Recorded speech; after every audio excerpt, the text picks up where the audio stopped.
This is Average Joe Rock and Roll. This is Michael J. Rock, and I'm on the virtual couch today with Jim. How you doing, Jim? How you doing, Mike? Excellent, excellent. What's going Awesome. on with you? Well, just hanging out here, enjoying the view, sitting near the lake, Yeah, and just waiting to chill out and talk to you. thinking about which tune to listen to next. Absolutely, absolutely. It's like I'm glad you're doing this because if it wasn't for music, I wouldn't be in the business that I'm in, and if it wasn't for music, I don't know if life's worth living, right? So, Well, you know what? I mean, everybody has their passions, and mine started real young. I know yours did too. Um, absolutely. we've known each other for a little bit, so I know that you have a deep catalog and a deep knowledge, and are excited about all things music, all things rock. I sure do. I Yeah. sure do. So what's exciting you these days? Exciting these days, it's really tough. It's we're not back in the days where we could dive into a music store and just dig through the piles of CDs and cassettes and even vinyl days or whatever like that. And the whole generation that's out there never experienced that because we didn't have great radio stations. But I grew up with Shom FM out of Montreal. I'm sure you did Great too. station. And oh man, one of the best. Every time I go up to Montreal, it's on as soon as I can pick it up as we cross the border. And those guys influenced a lot of what I listen to. That's for sure. The Canadian rock was there, but they would also pull in, some prog rock and bands, over the pond like Saga and the Fix and stuff like that. So they certainly helped my catalog for sure, as well as I'm sure they did yours. Absolutely. Yeah, I was listening to them as well. I remember they were the only station that I was listening to that was playing April Wine. And April Wine obviously was Absolutely, big up there, not absolutely. so big down here, but always loved April Wine and always loved hearing them on the radio. Absolutely, and we've seen them a couple times in concert as well. And I miss the whole live aspect of those guys. They've changed the band quite a bit, but I still follow them. Yeah, so there's literally no originals in that band now. Brian Greenway, you can't call him an Except original, but he's the yeah, oldest surviving you member. can't Miles exactly. Goodwin's Well, out that's the now. case with so many. Yeah, and I don't know if you saw it or not, but recently they did a show. I think it was at the Corona in Montreal. I actually saw that show, and it was happened to fall on my granddaughter's graduation, so we didn't go. But and it sold out in minutes anyway. So, but Jerry Mercer showed up and did a couple of songs, and he's in his 80s. I saw it and I was blown away. It was just awesome. Yeah, Yeah, yeah, no, those guys, and so next year on the Monsters of Rock cruise, they're on April Wine is on the cruise. absolutely. So looking forward to that. Like I said, Brian Greenway is really the only, real long-term member that can carry the name April Wine. Certainly isn't the same without Miles Goodwin. I'll be curious to see this new singer, how he fares. And I would imagine Brian Greenway is probably taking a bunch of the vocals now as well because he is a vocalist, even though they never considered him one in the band. Miles was always uh, you know, the the the singer, and then The singer. Brian just happened to sing a song once in a while, and Brian will say that. I've heard him in interviews before say, you know what, Miles is the lead vocalist. I sing, but he's the lead Yeah. vocalist. Well, they kept their animosity in check because Miles would show up with a guitar and start playing some riffs, and then the Brian would look at him, and it was a good thing. So Yeah, yeah, yeah. I think there was a mutual respect yeah, there, and obviously, they had members come and go over the years. Brian and Miles, kind of hung in there together. Um, and I don't know if that was a personality thing, or if just, through fruition, people move on. It's hard to say. I know Miles at yep, times seemed like a strong personality, but, hard to tell really. yep, it was, yeah. But yeah, they put out some good music over the years, that's for sure. And I wish the band well. And they're in the same league as a lot of other bands where there's maybe one original member, or even no original members, but they still go on with the name. Yeah. You know, I mean, but you think about it, and I don't know if if your audience thinks about this thing, but on the business side of it, music's changed so much, and the only way these guys are taking a paycheck home is to get out on the road. There's really no other revenue stream other than that for them, you know. Maybe a Yeah. little merchandise, maybe a little this that, but the days of making money off of a album are pretty much gone. Yeah. Yeah. Yeah. With streaming now, it's crazy. It really is. I was watching an interview with Ted Nugent the other day, and he was saying that he's got 1 billion downloads of Stranglehold. He probably made zero. I mean, I know they make a fraction, but He made that billion. $36.28 off Yeah, I was that. gonna say, it might be able to buy him a dog treat for his dog.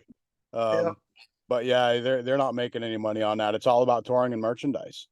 yeah, And absolutely. I've been a little bit more cognizant of that. So way back in the day when we go to shows, we were in school and stuff like that. You always got the concert T-shirt because I think on some level when you showed up at school without the T-shirt, people would doubt if you actually went. So this was proof that I was there.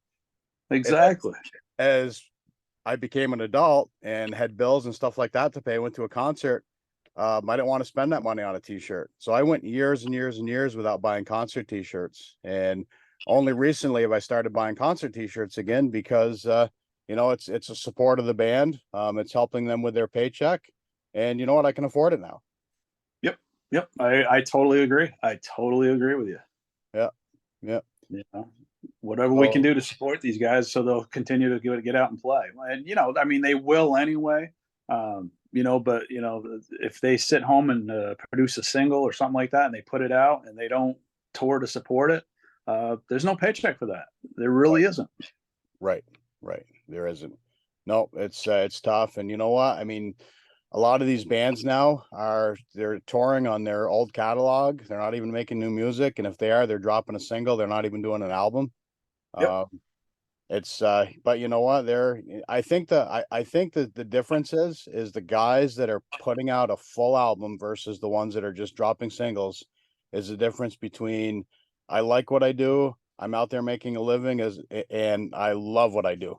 The guy that loves what he does, he doesn't care. He continues to make music and he continues to put out albums and could care less if anybody listens to it. He does that for him or them. Um, so you can always separate the men from the boys.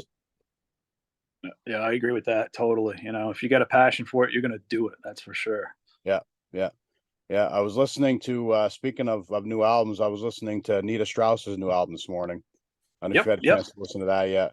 Yeah, uh, she's definitely getting some airplay on Octane, which is yeah, great. yeah, Octane supports a lot of female artists, a lot of female bands. I noticed you mentioned Mariah Formica from yeah, Plush and stuff like that. But they really support the girl stuff and Nita, of course, we got to see her live, and she's a force on stage. Not only is she a good player, but I mean it's definitely her persona that really gets her across too.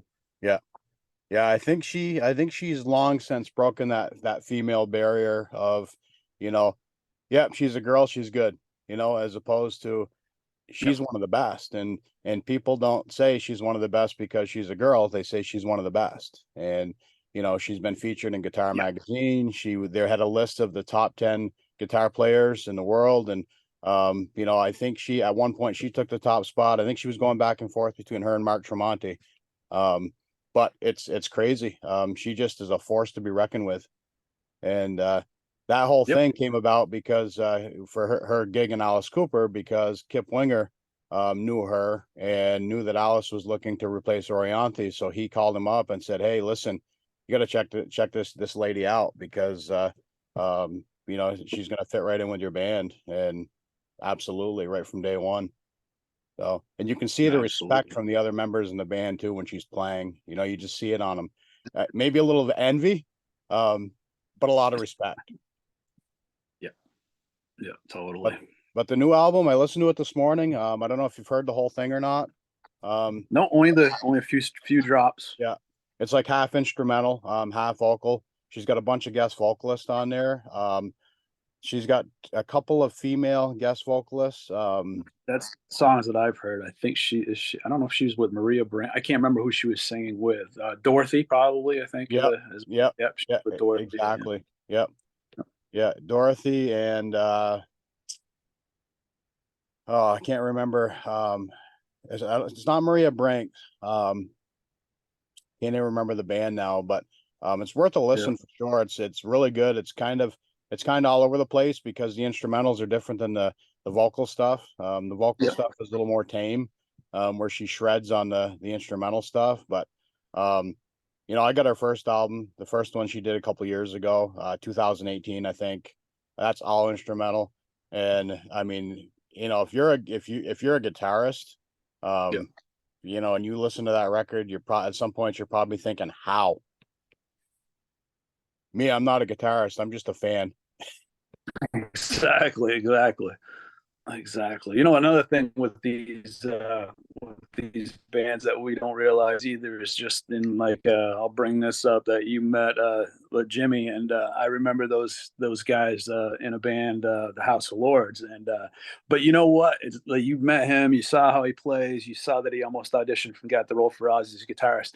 There's just so much talent out there. And all of these bands that we grew up listening to, all these bands are going to come forth. There's another aspect of it, it's called luck. I mean, because you got to have the talent. Like Nita had the talent, whatever, but also she had to be in the right place at the right time Sure. and meet the right people. And there's a lot of luck involved in that. But with all the music I've listened to all my life, including April Wine, they're kind of the underdogs. They're not the big names. They're not the big artists. I always kind of shied away from that. It was always these other little bands, and that's a great example of that. The luck is part of it. And you almost wish that for a lot of guys Yeah. and gals. Yeah. No, for sure. If you look through my CD collection, you're going to see a lot of the mainstream stuff, but then you're going to see a lot of deep stuff there where you'd look at that and go, what is that? Well, yeah, Because there were these certain members that put out one album, two albums, three albums. They never made it. They never went anywhere. And yep, it's phenomenal stuff. yep, One album that I can think of off the top of my head is a band called 21 Guns. And they had an album called Salute that was solid from front to back. They never went anywhere. yeah, Never went anywhere. yep, Great album though. And a lot of the stuff I have, if you go through my collection, a lot of the stuff I have is out of print. You yep. can't even, I mean, I've replaced stuff that I had that was all scratched up from eBay, and you have to pay a pretty penny for it. yeah, yeah, yep. If you want I it in mean, your collection, it's out there. it's out there. Somebody's got a hold of it. I recently got a hold of something that I had when I was a kid that I loved and listened to front to back many times was Dweezil Zappa. My Yep. guitar wants to eat your mama. Uh, Mm-hmm. loved that record, loved it. And recently I was like, you know what? I want to listen to it. So I'm going through my collection. I could not find it. So I Yep. went on eBay. I bought a copy, paid for it, Oh yeah. probably $25-$30, right? I get it and it's scratched. Oh jeez. There's not many out there. It Yeah. was scratched. I put it in, I played it, it still played. So um, you know, in fairness to the eBay seller, they didn't have a good or an excellent rating on it. I think it said fair, and I Mhm. figured it said fair because the cover was beat up or something. Then I got it and it was scratched. But I popped it in and the thing played from front to back. So Yep. Well, get a digital copy of that too, just in case, too. I mean, yeah, that's the nice part of the world we're living in too, is maybe we can instead of something that'll scratch or whatever like that, maybe we can get these things on a flash drive or whatever so we can have them. yeah. You know what? I listen. I do way more streaming now than I do listen to CDs, but I still like my collection. I do too, and there's a lot of stuff. I'll give you an example. This is about as abstract gets. So get ready. The other day, this song just popped into my head, and I had to find it. And it was just this one song. It's a one-hit wonder kind of thing off of this album, but hardly anybody knows about it. Remember when Garth Brooks did "The Life and Times of Chris Gaines"? Yeah, oh yeah, And yeah, his rock album. There was one song, and it was called "The Way of the Girl," and it's a great tune, right? And it just popped into my head the other day. So I went on, like you said, It's only available on eBay, a couple on Amazon. It's the $30-$40 CD. It's not even on iTunes. It's not even on YouTube. No There's a kidding. couple of covers of it, stuff like that. That is one hard song or album to find, and it just disappeared. No So kidding. yeah, there's some weird abstract stuff. Yeah, so yeah, I went looking for it the other day, and I ended up finding it. But whether I buy the album or not, I probably might, just because that song's gone. And if it's not on iTunes and it's not on YouTube, wow, that's pretty rare. Yeah. Yeah. So did you know that Garth Brooks did a cover of Kiss's Hard Luck Woman? Have you I heard that? did. Yep, Yeah. I have. You know what amazes Yep. me, and I've mentioned this many times. And of course, country music over the years has changed. It's not what it used to be. It's not so twangy anymore. It's more mainstream, a little pop crossover, stuff like that. Some of it kind of southern rockish. So not quite what it used to be. But I've mentioned this to many people that if you go see a country artist in concert and they do a cover in their show, it's always a rock song. It's a Rolling Hmm. Stone song. It's a Beatles song. It's never another country artist. You ever notice that? It's true. Yeah. I did. And Yeah. it's probably because one day they were singing a country song, and then all of a sudden 14 people got up and danced, as opposed to a Kiss song that everybody just sat there and looked at them. So I think it was a lot of these country guys that if they had the choice, they'd be playing something else. But you know what? Country pays the bills because it's just so out there. And Yeah. a lot we could talk about bands that are in the wrong category or the wrong genre all day. And but country is definitely there's a lot of them that I wouldn't consider country. But then again, there's a lot of rock that I wouldn't consider rock. So Yeah. it's Yeah. tough. But a Yeah. lot of these guys, they're all artists. They can play anything they want, but they got to also play what pays the bills. So I had somebody say to me one time, they said, the reason that we put a label to it is for cataloging purposes. Otherwise, it would just be all music. Like you just go to the, you know, whatever section and you'd find, Kiss and Garth Brooks in the same section because it's all music. But Yep. for cataloging purposes, they separated it, which Hmm. makes sense, I guess, Yeah. because Well, over the years, I mean, way back when rock first started out, when the Beatles, of course, before the Beatles even, Carl Perkins and Elvis and stuff like that, and then into the Beatles and all that, and I don't know if at that time if it was labeled rock and roll yet, but that's what it was, and of course, country was big, and there were some other genres out there, jazz, R&B, all that stuff, and then rock hit, and there was a clear divide between each one of these genres as to what was what. Like you could listen to a song on the radio, you wouldn't even need to know who the band was, and you're like, oh yeah, it's an R&B song. Oh yeah, it's a country song. Now they're crossing back and forth, and I mean, I do think there is something to that for cataloging purposes because there's a lot of bands that you could probably put into a couple three different genres. Yep, yep. I wonder. The unfortunate part of that, probably cataloging or whatever like that, is if somebody's not diverse in music, they would go, "Oh, I only listen to this," and they've never explored another category, which an artist that they would love would be categorized in. Yeah. Yeah, the biggest one for me, I like it. I like it that's cataloged. I like there's a method to it, but then there's the ones that really shouldn't be placed into a category. Give you a really good example as one of the bands that I really follow now, and I like them, is Ghost, right? Yeah. They're categorized as metal, but not they're they shouldn't be categorized as like crazy heavy rock. I mean, they don't fit a category to me. Yeah, they're pigeonholed because of their image, you know. Yeah, exactly. Which a It's lot of like people get if those turned guys off. came out, what's that? I've heard that many times. They get categorized because of an image. Yeah, that's exactly what it is. And then they come out and you're so disappointed. You're like, wow, this isn't Danzig. This isn't. I don't get this. Yeah, if those guys came out dressed the way that they dressed and they did an Air Supply tune, they'd still be called metal. Exactly. And they probably will cover an Air Supply song because There that's you what they've go. been doing lately is There you go. covering songs. Yeah. Yep. Yeah.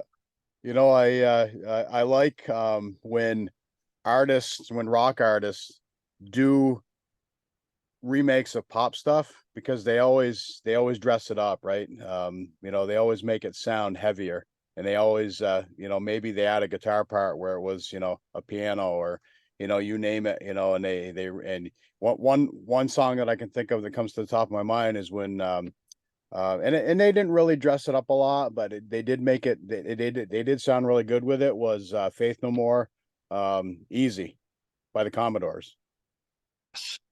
Yep. I don't know if you ever Yep. heard that, um, Yep. but I I always have. enjoy I mean, the when they Ghost. do. Yeah. You know, we're talking about country doing rock, you know, and it seems like a lot of you know, heavier artists will pull something popish and they'll take it and they'll dress it up. I remember watching Slipknot do "La Vida Loca." You know, I There mean, you they go. nailed it. Corey Taylor, I mean, that guy's a freak of nature. You know, he can sound. He's. I don't think the guy's ever had a bad day. You know, and he does Hmm. well with Slipknot. He does well with Stone Sour. Now he's doing his own solo stuff. Um, Talented guy. Yeah. Well, you can imagine them having the opportunity later on in their life when there's careers are established to go back into their childhood memories and cover a song which probably made the biggest impact on them as becoming an artist. You know, I mean that's you know, to me that's a compliment when they do cover songs. A lot of people don't like covers, and but lately I've been really impressed with Ghost has been doing, and there is a lot of good covers out there, Yeah, and you know, I think if we were going to think about covers, it was one of the DJs on Octane was Grant Random when he was on there was like, damn it, another Phil Collins cover song, another Genesis cover song. That's a band that's been covered so many times, so it must have had an influence on a lot of these guys back in the day if they're pulling from that catalog. yeah. Was it Disturbed that did "Land of Confusion"? Yep. I Yeah, mean, yep, absolutely. Yep. And Ghost just covered Jesus, He Knows Me, you know, and it was, you know, it brought back memories of the original song, and the new cover is just amazing, you know. yeah, yeah, yeah. No, for sure. So, any new bands that you're listening to that you're liking?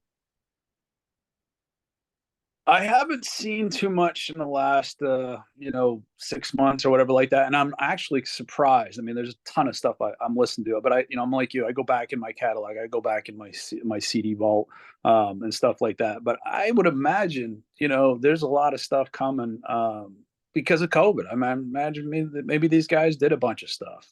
Yeah, yeah, You know, we're talking about bands that are breaking up stuff. Dawkins supposed to have a new album, but he's using all of his new members of the band to do it, and you know that's kind of cool. It's coming, you know, whatever like yep, that. But yep, you know, we'll see what happens. But yep. yeah, I mean, Ghost probably the newest thing when they really